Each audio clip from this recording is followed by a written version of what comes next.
Good morning. I'm Alexa Morales, and I'm here with another interview for Oracle Groundbreakers Live. Right now, I'm joined by Rahaf Harfoush, and she's a digital anthropologist and an author, a three-time author, and a speaker with various think tanks. And and she's based in Paris. Yes. And her interests are along the lines of digital anthropology. I think sort of speaks to what you do. You have a new book called Hustle and Float coming out, and what is the point of that book?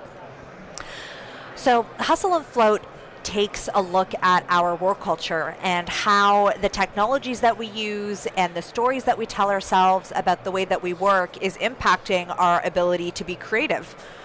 Because it turns out that a lot of the things that we think are making us more productive, a lot of the things that we do in pushing ourselves and in hustling in order to improve our ability to perform, is actually hindering our creativity. And so how can we get to a state of work that is more humane?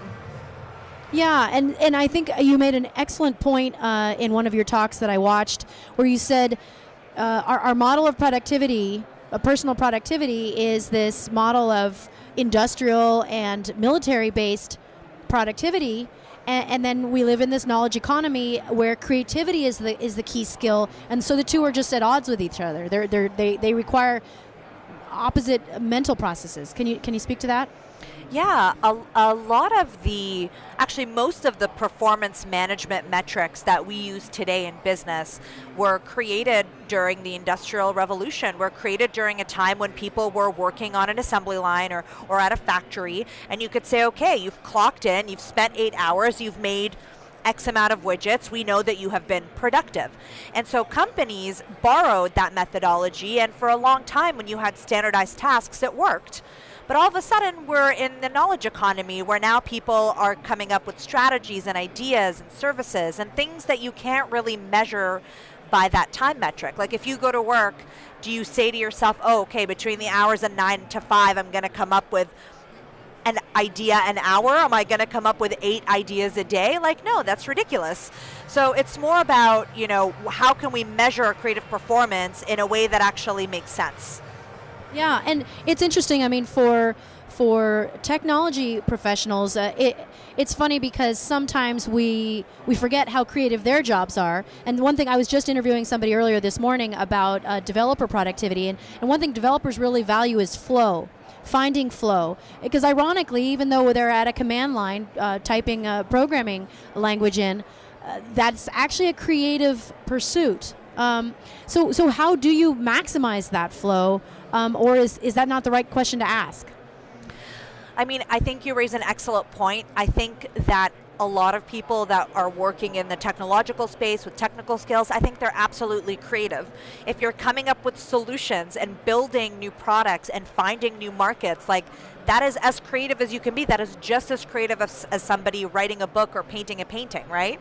So I think if you want to focus on how do you optimize flow, then the question that you need to ask yourself is, are you creating the conditions within your own day that gives you the ability to take advantage of what we know about creativity, which is creativity requires large periods of unstructured time. Why is it that you come up with your best idea when you're in the shower or doing the dishes or walking the dog? It's because sometimes you need to kick that problem out of your conscious mind into your subconscious mind and kind of think about it a little bit. But if you're sitting there 9 to 5 every single day, filled with meetings and Slack channels and back-to-back interruptions, and you're always on your phone and your phone's always pinging and dinging and social media, well then how are you actually carving out that quiet, uninterrupted time where you can actually kick into a high creative gear and get to work doing the type of stuff that I think most of us really want to do, the stuff that we love to do? Right.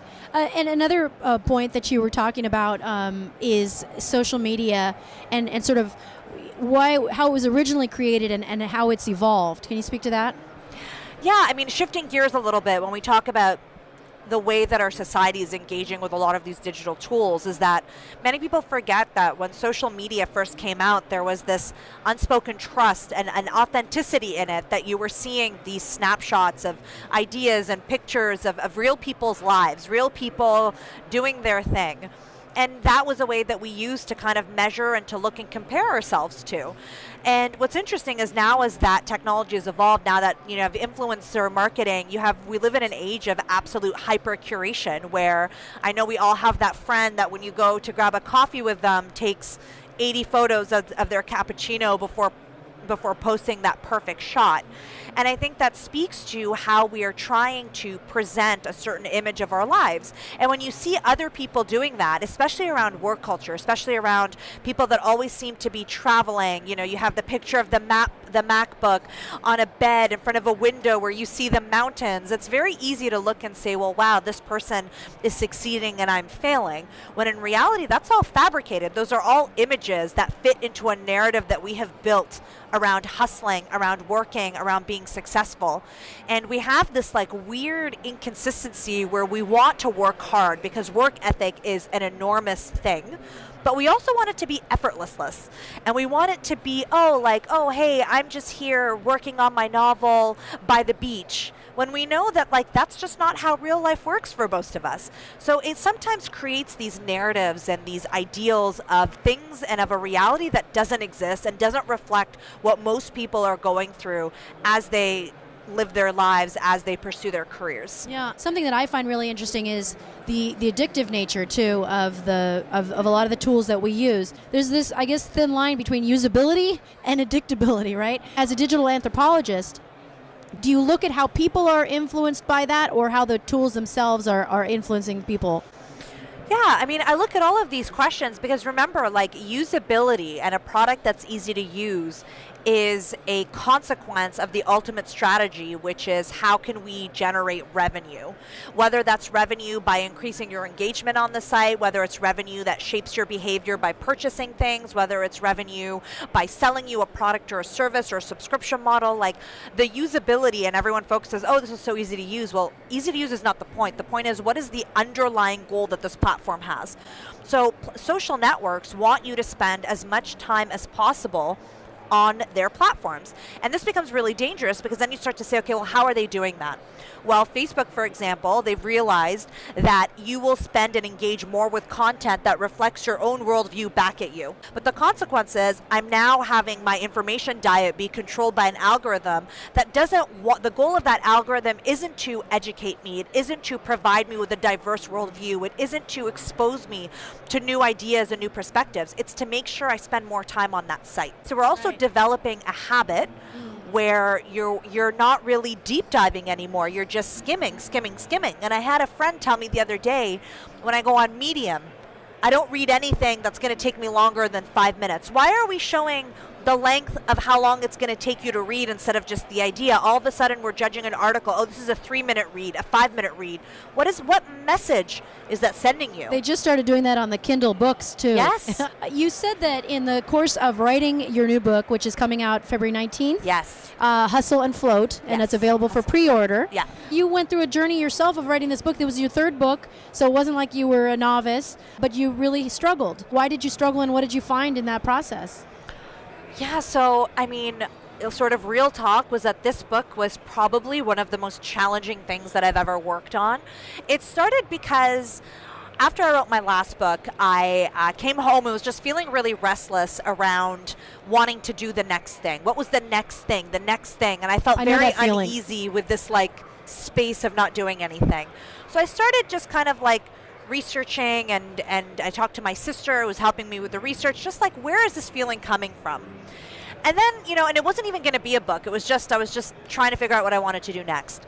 Then one day, I just went down this really negative work patterns where I started researching, working, writing, just doing all this stuff nonstop out of this need to fill the space with productivity. I wanted to be productive. I wanted to justify what I was doing. Fast forward, I want you to picture the situation.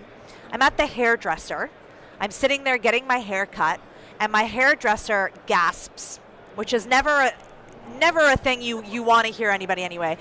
And I look up, and he has a fistful of my hair, and he says, "Rahaf, I don't know how to tell you this, but there is a bald spot on your head." I bawled. I went home and I probably cried for 3 hours about it. Turns out that I was so overworked, so stressed out, that I was physically burnt out. Here's the thing though, I know better. It's not like I didn't know about meditation, I don't know about sleep, I don't know about flow, I don't know about rest. I know better, we all know better. But all of a sudden, that's when the idea of this book coalesced, because it's not about telling people, hey, you should do this to be more creative. It's about understanding, like, why the heck are we not doing it? Why do we do things that go against our creative best interest even when we know better? And it was actually working through this burnout, working through the shame that I had in feeling like I wasn't strong enough, I wasn't working hard enough, that it was my own personal failing. Shifting that mindset into, wait a minute, let's deconstruct where all of these ideas that we have about work and productivity and success, where do they all come from? And it turns out that we have all of these contradictory beliefs where we idolize creativity, but we worship productivity, and they're two fundamentally opposed concepts that we've forced together and expect people to just roll with it, when in reality it's impossible to have both. Creativity is based on productivity is based on constant output. It's based on measuring and your meetings and my time tracker, and here's how I'm spending all my time. And creativity, you just can't force it into those metrics, yet we keep trying. And I think we're failing because burnout's on the rise. People are stressed out. We have sleep deprivation. The Center for Disease Control in the US declared sleep deprivation as an epidemic. Yeah. It's just not working. You know what I think is interesting too, when you said you're wearing yourself out. And an earlier interview I had today, not live, but for an upcoming article, I was talking with a CTO, and he said you can exhaust yourself without knowing it. I thought, what a deep statement. And I think it's interesting because, you do have to cut that flow of information off. Now, I just want to wrap it up with sort of one last question, which is sort of the cultural question, because here as an American, here in London for a week, and you're Canadian, yes, living in Paris, do you see a contrast between that North American dream, work ethic, and the European attitude? Yeah, and I mean, I can't get into all the nuances of the different market differences, but I will say that one of the things that I've noticed is that I find that in many European countries, in many countries that have, like Canada, for example, that have social nets where people have access to affordable health care, where they have access to affordable education, I find that work isn't so linked to survival. That if you lose your job and lose your insurance and get sick, you're not going to be financially devastated or destroyed. So I think that's a big part of it, is understanding that for many people, especially in the United States, you have the American dream. Work is a matter of survival. Without work, you don't have health insurance. Without health insurance, everything just adds up. So I do think that there are some of those approaches that are different. However, I will say that across the board, thanks to social media creating a global culture, we are all becoming a bit more obsessed with this idea of hustling and working and posturing. So, and that's something we need to pay attention to, because we absorb that without thinking. And if we don't stop and question it and say, no, wait a minute, it doesn't have to be this way. And I'll give you one last quick example, which there was a couple of years ago, there was a Super Bowl example for a car company. They were trying to make fun of the French for taking August off, as though the idea of taking August off was the reason why they were never going to be successful, and that the American dream was about working and hustling, and this is why we're so successful. But in reality, after living in France now for 7 years, I was very against taking August off when I first I was like, why? How are people can shut down their businesses? I don't understand. Now, it is the greatest thing. It is the greatest thing. When was the last time you gave yourself a luxury of a vacation? And in the US and Canada, we got 10 days. Yeah, my mind is actually still blown by this concept.